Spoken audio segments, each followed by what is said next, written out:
So up to this point in time, I've been a huge fan of the Netflix Marvel seasons. So I've been really excited, anticipating Iron Fist, and then a couple weeks ago, the reviews started to come in, and they've been really bad. So I didn't know what to expect going into it. So here's my first impressions.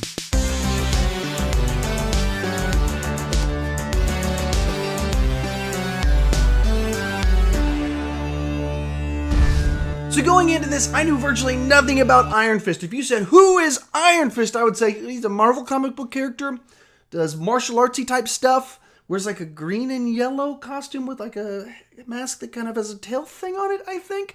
That's it. I don't know which characters he associates with. I don't know his story, anything like that. So I was just kind of going in cold, just knowing that I love the previous seasons and that the reviews have not been good. And that's it. With all that said, based on the first episode, I totally get why this is not getting great reviews. It's a very strange and odd start to a TV show, especially one based on a character that people, for the most part, are not familiar with. So with that said, I'm going to go into my review and kind of tell you the premise. I'm not going to go into spoilers if you haven't seen it yet. So kind of here's the basic setup of the show, is this homeless-looking millennial shows up in New York City and feels like a fish out of water comedy, minus the comedy part to it. So he's walking around like, oh, this is new. I haven't seen this before. And then he comes across a high-rise building and he goes, this is my building. And he walks inside of it and wants to see like the CEOs in it. And of course, they're not going to let a homeless guy talk to them. And so he finagles things and manipulates things so he can, and by manipulates, I mean he punches people in the face, so he can go up to see them. He goes in to see them and he says that he's blah guy. I don't remember the guy's name. And they're like, that's not possible. He's dead. And this sets up the plot of our episode, him trying to talk to these people while they're like, that guy died 10 years ago. Back and forth throughout the whole episode. That's kind of the whole setup of it. And throughout this, we see our main homeless-looking guy do some cool martial arts skills and some jumpy things that normal humans can't do. So it sets up this sort of thing of like, well, there's a mystery here. Like, he's probably the person he's claiming to be, but where's he been and why is he able to do all this stuff? And we don't really know his background, but we keep getting kind of flashbacks of what happened before and flashbacks of some kids that appear to be him and these two executive people, in all sorts of family background of what might have happened. And it's just a lot of strange elements, kind of setting up a plot and a mystery, but not really setting up a really interesting one. And for that matter, because it's an action show and a martial arts show, they're setting up scenarios for him to use his martial arts skills that, for the most part, all feel really forced. There's scenarios where, like, people walking down the streets and the mugger shows up and fight breaks out and you go, it's not 1991 anymore. So let's start talking about the characters. Right off the bat, the lead guy seems to be a good enough actor, but the character as written doesn't have a specific charm to him or a charisma to him to make him feel like a good lead character to a TV show, or have other people around him that kind of fill in the gaps.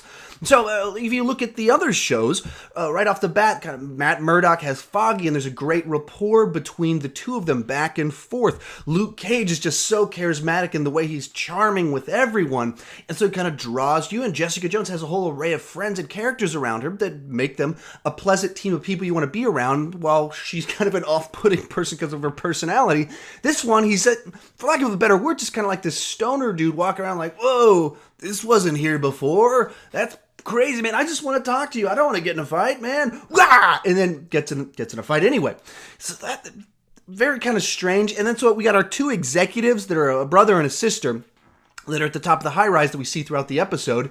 And one of them is just kind of the typical sleazy executive guy, and the other one's kind of more like, maybe what if he is the person he's claiming to be, and maybe we should listen. It was weird. And seems like the one that's going to be a little bit more open to this idea and might work with him, potentially what it seems to be setting up. There's a secret bad guy that is kind of hidden in the shadows and kind of running things behind the scenes, and comes off a little bit mustache twirly, like he's got an assistant, and what they kind of do with that, you're like, really? Like, wait, it's getting a little bit comic booky and ridiculous awfully quick in this. It doesn't seem to fit with the tone of some of the other things going on in this. So there were some issues. Speaking of this story, I already talked about it for the most part, but it just doesn't draw you in. It doesn't really set up a story and a conflict that you're interested in seeing resolved. You're just kind of like, there's a mystery that you're like, what happened to him? Why does he have these powers? But the specific story is just so jarring in the way it put it together. It's kind of like if you're watching the movie Batman Begins. So in that, the plot of it is that Bruce Wayne disappears and he's training around the world and then comes back as a grown adult ready to be Batman. It's like if you cut the first hour of that movie off of it, and it just starts off with Bruce Wayne walking into a boardroom meeting with a beard, looking homeless, being like, "I'm Bruce Wayne, let me run things." You'd be like, "Wait, what? What's going on here? Who's this? Huh? I know who Bruce Wayne is. Why does he have a beard?" And that's kind of the way they chose to tell this story.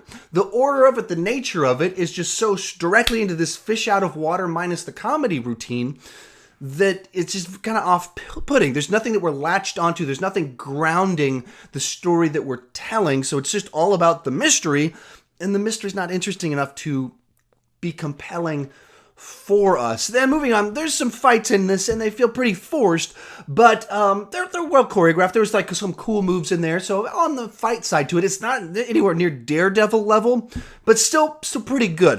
And the last thing I want to talk about are just some of the visuals and the shot construction of it. Some of it just feels bad, like hokey, bad TV. I mean, what it comes off like. Specifically, the shots of him doing some jumpy stuff just feel like guy on a wire flying over something, and you just see an awkward gravity to it that just feels off. And then very much so, there's a shot of our lead character's backstory with him and his parents and some stuff that happens there. And both the shots of just kind of the people there and the angles they choose and the lighting they choose, it just looks really cheap.